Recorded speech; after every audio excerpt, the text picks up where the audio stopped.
Hello everybody! If you want to read all the stories in full, please go to www.steveuk.blog. Thank you.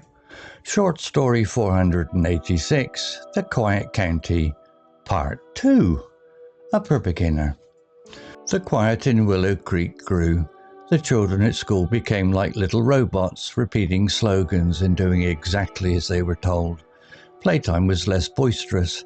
Instead of inventing games, they often just sat or played structured activities led by teachers who watched them closely. At home, parents felt a growing unease. They whispered to each other in the village shop or in hushed tones over garden fences. "Have you noticed how quiet our Sarah is? My Daniel just nods all the time now." The word brainwashing was never spoken aloud, but it hung in the air like a heavy mist. Emily, Poppy's mum, decided she couldn't ignore it anymore. She called her friend Sarah, whose son Leo was in Miss Jenkins' class. "Sarah," Emily said, her voice low, "I think something is wrong at school. Poppy is not herself." Sarah sighed. "I know, Emily. Leo used to ask 100 questions a day. Now he just says it's for county unity, Mum." They decided to talk to other parents. Slowly a small group began to form. They met in secret in each other's homes after the children were asleep. There was John, the farmer, Emily, Sarah, and a few others. They shared their worries, their observations, and their fears. "We need to do something," John said one evening, his brow furrowed. "But what? The county education board seems to control everything." "We could complain," suggested another parent. "Write letters." "We've tried that," Emily said sadly.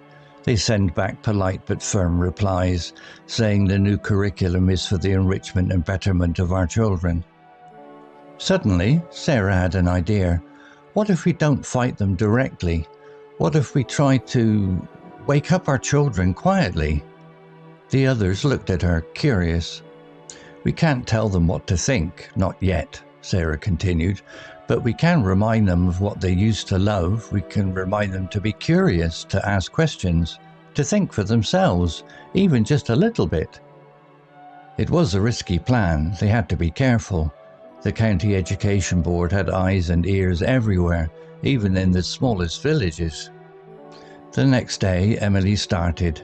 When Poppy drew only county flags, Emily would say, "That's a lovely flag, sweetie. Do you remember that time you drew the sparkly unicorn? That was so beautiful too." She didn't say it was better, just reminded Poppy of other things she had enjoyed. John started telling Tom stories from his own childhood, stories where he made mistakes, learned lessons, and sometimes even challenged his own parents. "It's good to think for yourself, son," he'd say casually. "Sometimes the best ideas come from different ways of seeing things." The teachers, especially Mrs. Davis and Miss Jenkins, noticed the subtle changes too.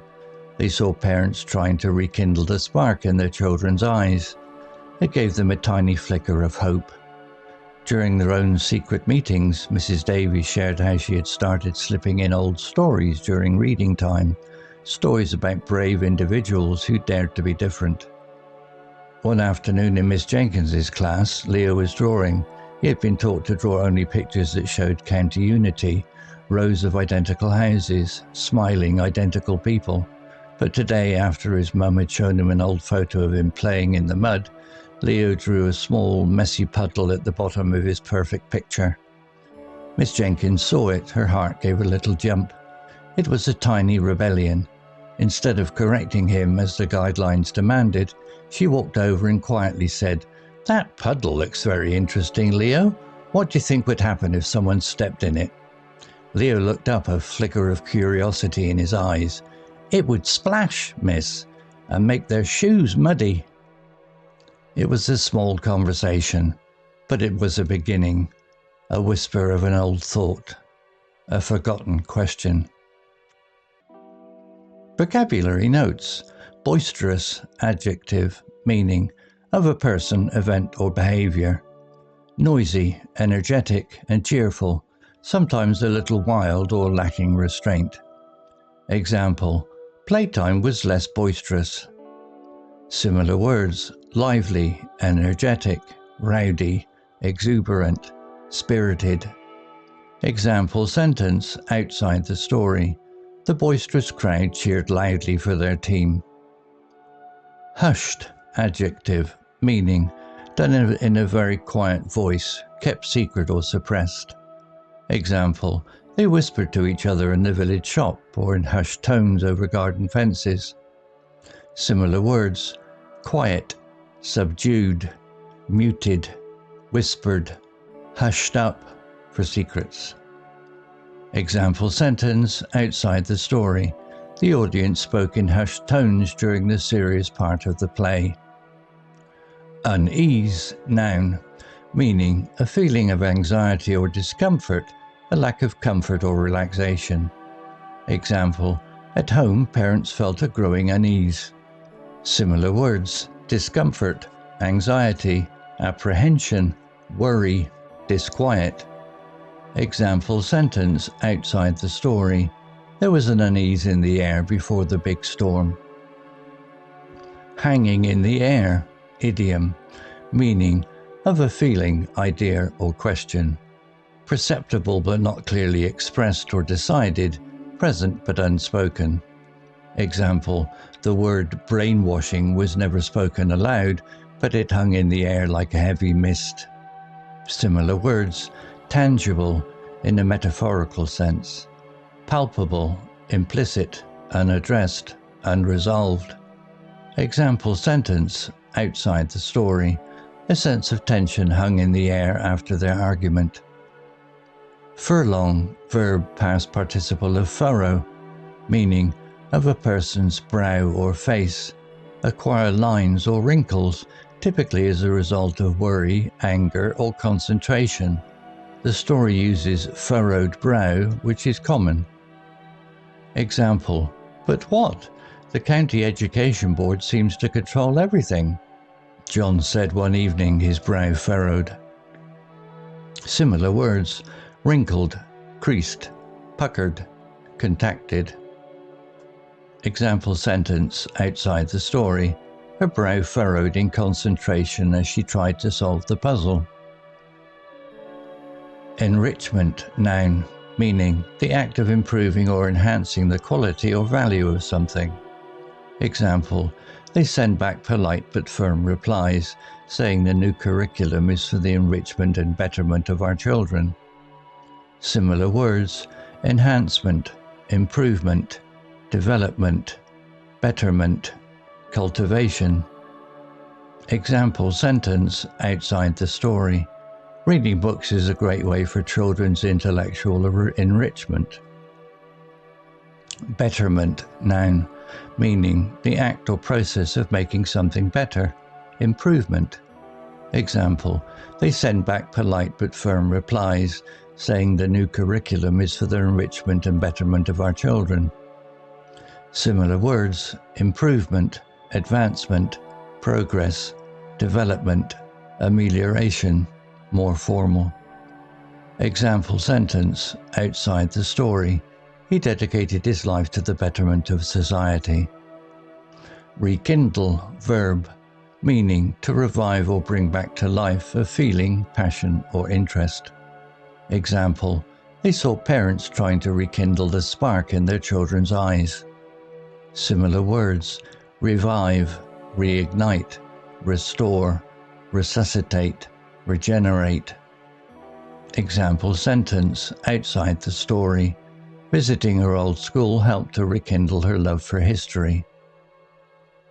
Slipping in, phrasal verb, meaning introducing something quietly, secretly, or without drawing attention to it. Example, during their own secret meetings, Mrs. Davis shared how she had started slipping in old stories during reading time. Similar words: inserting, integrating, introducing discreetly, weaving in, sneaking in. Example sentence outside the story. He tried slipping in a few jokes to lighten the mood of the serious meeting. Dared, verb, past tense of dare, meaning had the courage or boldness to do something. Example, stories about brave individuals who dared to be different. Similar words: ventured, risked, had the guts, had the nerve, braved. Example sentence outside the story: she dared to speak up against the unfair rules. Rebellion, noun, meaning an act of open, active and usually violent resistance to an established government or ruler, or more generally, an act of defiance against authority. Example: it was a tiny rebellion. Here it's used in the general sense of defiance against the rules.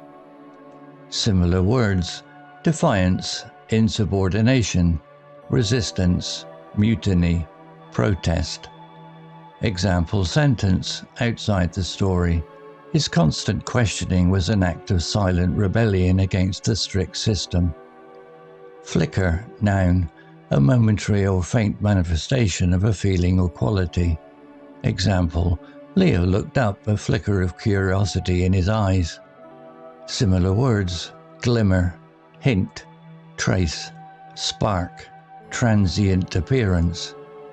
Example sentence outside the story: there was a flicker of hope in her voice. Story written by Gemini AI. Image created by Desgo.com AI. To read all the stories in full, please go to www.steveuk.blog. Thank you. Hello, this is Steve. If you enjoyed the story, please would you take the time to leave a meaningful comment and click on the like icon. If you want to know when the next story has been uploaded, please click on the notify bell icon to be notified.